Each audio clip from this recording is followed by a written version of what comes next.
दुश्मन से बिना लड़े उसे बर्बाद करें। दोस्तों, गुस्से को अपने अंदर समेट के अपने चतुर नीति और राजनीतिक ज्ञान के माध्यम से अपनी ताकत को बढ़ा के महाशक्तिशाली नंद वंश का अंत करके मौर्य वंश का स्थापना करने वाला व्यक्ति का नाम है आचार्य चाणक्य। दोस्तों, हम आज इस वीडियो में अपने से ज्यादा ताकतवर शत्रु को हराने की तरीका के बारे में चाणक्य जी के नीति शास्त्र से सीखेंगे। दोस्तों, यहाँ पर ताकतवर शत्रु का यह मतलब नहीं है आपके शत्रु सिर्फ आपसे शारीरिक रूप से ताकतवर हो। यहाँ पर आपका शत्रु ज्ञान से, ध्यान से या बुद्धि से आपसे ज्यादा ताकतवर हो सकते हैं। तो आज हम उनसे जीतने के 3 बड़े पॉइंट के बारे में जानेंगे। नंबर 1 कि कैसे हम अपनी छोटी छोटी कमजोरी के वजह से दुश्मन के सामने हार मान लेते हैं, उसके बारे में जानेंगे और उसका समाधान भी सीखेंगे। नंबर 2 हम किन लोगों के ऊपर भरोसा ना करें, जिनके ऊपर भरोसा करके आगे चलकर हमें मुसीबत का सामना करना पड़ता है।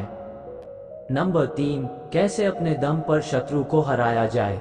दोस्तों, जो आपसे ज्यादा ताकतवर शत्रु होते हैं वह हर सिचुएशन में आपकी कमजोरी ढूंढते रहते हैं। हम हमेशा तो अपनी कमजोरी सभी के सामने छुपाते हैं, लेकिन हमारे ऐसे कुछ ना कुछ कमजोरियां होता है जिसको हम उनके सामने रख देते हैं, जिसका वह आसानी से फायदा उठा लेते हैं और हमें नुकसान में भी डाल देते हैं। तो दोस्तों, पहले हम जानेंगे कि हमारे अंदर कौन से ऐसे कमजोरी हैं जो आसानी से उनके सामने बाहर आ जाता है। नंबर 1 गुस्सा। दोस्तों, हमें बचपन से अपने माता पिता और गुरुओं से यह सिखाया जाता है कि गुस्से को अपने काबू में रखो। दोस्तों, शत्रु का सबसे बड़ा अस्त्र आपको उस्काना ही होता है, ताकि उसकी उस्काने पर आप गुस्से में आ जाएंगे और कुछ ऐसे गलत कदम उठा लेंगे जिसका वह फायदा उठा सके। इसलिए जब भी आपके शत्रु आपको उस्काने की प्रयास करें, तब तुरंत उसको कुछ जवाब ना देते हुए अपने गुस्से को अपने अंदर समेट के शांत स्वभाव के साथ मुस्कुराकर वह जगह छोड़ देना है और अंदर ही अंदर अपने शक्ति को बढ़ाते रहना है और सही मौका का तलाश करके शत्रु के ऊपर पूरी ताकत के साथ वार करना है। नंबर 2 नफरत। दोस्तों, नफरत को इंसान की एक सबसे बड़ी कमजोरी माना जाता है। चाहे वह शत्रु हो या मित्र, किसी के भी प्रति अपने नफरत जताने नहीं चाहिए, क्योंकि आपको पता होगा अगर हम किसी को अपने नफरत की नज़र में देखते हैं तो हम उसके बारे में सोचने समझने की क्षमता खो देते हैं और हमें सिर्फ उस इंसान के कमजोरी ही नजर आती है, जबकि उसकी ताकत के बारे में हमें कोई अंदाजा ही नहीं रहता। इसलिए आचार्य चाणक्य जी कहते हैं कि शत्रु को अपने दोस्त की नज़र में देखना चाहिए और उसकी हर एक छोटी बड़ी कमजोरी को ध्यान में रखते हुए सही मौका का तलाश करके हर एक कोने से उस पर वार करनी चाहिए और ऐसे आक्रमण से आपके शत्रु की जीतने की संभावना कम हो जाती है। नंबर 3 भरोसा। दोस्तों, ताकतवर दुश्मन का सामना करने के लिए, उन्हें हराने के लिए खुद पर यकीन होना बहुत जरूरी होता है, क्योंकि शत्रु कितना भी ताकतवर क्यों ना हो जाए गलती जरूर करेगा। वह गलती का फायदा खुद पर भरोसा रखते हुए उठाना है और जीत हासिल करना है। लेकिन हम अक्सर अपने ऊपर से भरोसा तोड़ देते हैं, जिसका फायदा सामने वाला उठा लेता है। दोस्तों, ये 3 कमजोरी को अगर हम अपने अंदर ऐसे छुपा के रखते हैं तो बड़े से बड़े दुश्मन से हम अपने आप को सुरक्षित रख सकते हैं। दोस्तों, अभी हम 3 पॉइंट के माध्यम से जानेंगे कि किन लोगों से बच के रहना चाहिए। दोस्तों, आचार्य चाणक्य जी के मुताबिक सभी पहाड़ों पर रत्न और मणियां नहीं मिलती, ना ही प्रत्येक हाथी के मस्तक में राजमुक्त नामक मणि होता है और ना ही प्रत्येक जंगल में चंदन उत्पन्न होता है।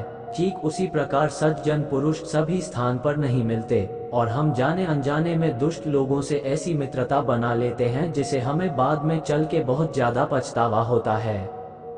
नंबर 1 दुष्ट मनुष्य भरोसा के पात्र नहीं होते। चाणक्य जी के मुताबिक दुष्ट मनुष्य को चाहे आप कितने अच्छे व्यवहार क्यों न कर ले, कभी उनके स्वभाव में परिवर्तन नहीं होता। दुष्ट हमेशा दुष्ट ही रहता है।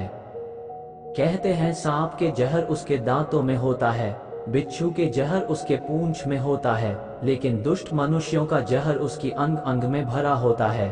इसलिए इन लोगों से शत्रुता करना तो दूर, इन लोगों से मित्रता भी आपके लिए भारी पड़ सकता है। नंबर 2 घायल शत्रु पर भरोसा ना करें। दोस्तों, ना ही किसी शत्रु को घायल करके छोड़ना चाहिए और ना ही घायल हुए शत्रु पर कभी भरोसा करना चाहिए।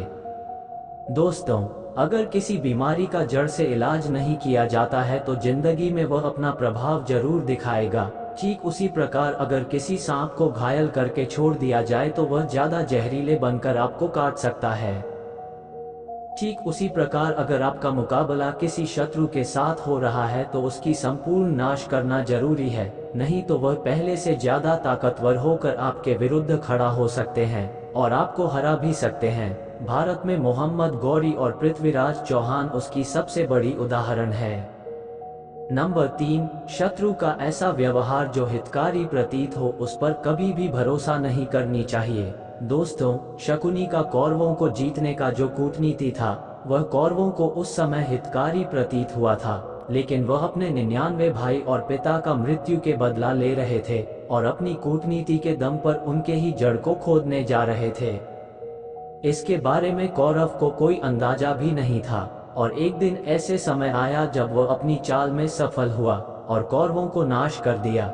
ठीक उसी प्रकार चीन ने भारत को आक्रमण से पहले भारतीय चीनी भाई भाई नाम का नारा लगाया था, जो भारत को उस समय हितकारी प्रतीत हुआ था। इसलिए आचार्य चाणक्य जी कहते हैं कि शत्रु का ऐसे व्यवहार जो हितकारी प्रतीत हो उस पर कभी भी भरोसा नहीं करनी चाहिए और वहां पर आपको ज्यादा सतर्क रहने की जरूरत है। दोस्तों, न केवल दुश्मन को अपने दम पर हराने के लिए बल्कि चाणक्य जी ने अपने नीति शास्त्र में बहुत सी ऐसी शत्रु नाशक उपाय के बारे में बताया है। बल की जगह पर बुद्धि का इस्तेमाल कीजिए। दोस्तों, आचार्य चाणक्य जी का कहना है दुश्मन को कभी पहली बार बल ये हथियार से नहीं करनी चाहिए, बल्कि उसकी जगह पर बुद्धि का इस्तेमाल करके अपने कूटनीति में फंसना चाहिए। दुश्मन को कमजोर करने का सबसे आसान तरीका यही होता है कि उसकी सबसे बड़ा सहयोगी और हथियार से उसको दूर कर दिया जाए, और यह सिर्फ अपने बुद्धि के दम पर किया जा सकता है। और जब आपको लगे कि आपका दुश्मन अकेले हो गया है, कमजोर पड़ गया है, तब उस समय आपको अपनी पूरी ताकत और तैयारी के साथ वार करनी चाहिए। इस स्थिति में आप एक बार में अपने दुश्मन को हरा सकता है।